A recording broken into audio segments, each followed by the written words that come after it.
தேர்வுகளுக்கும் எழுத வேண்டிய கடித மாதிரிகள் மக்களிடம் கையளிப்பு. புலமை பரிசில் பரீட்சையை நிறுத்துவதற்கு முன்னர் அதற்கான முன்னேற்பாடுகளை செய்ய வேண்டும் கல்வி அமைச்சு.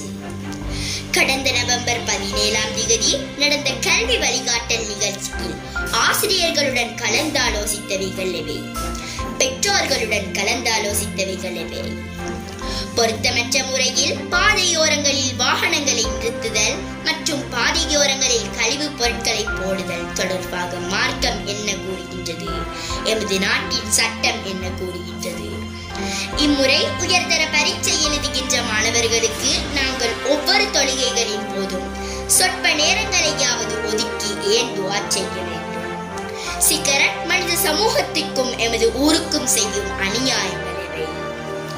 ஆரம்ப பிரிவு மாணவர்களுக்குரிய அட்டுலகம கொட் டேலண்ட் என்ற நிகழ்ச்சிக்கு விண்ணப்பிப்பது எவ்வாறு, எமது ஊரின் கடைகளுக்கு வருகின்ற உற்பத்தி பொருட்களின் அல்லது விற்பனை பொருட்களின் தரங்கள் பற்றி உடனடியாக முறைப்பாடு செய்யும் விதங்கள் போன்ற பல்வேறு விடயங்களுடன் அட்டுலகம 99 மீடியாவின் வாராந்த செய்தி அறிக்கையின் விரிவான செய்தியில் சந்திப்போம்.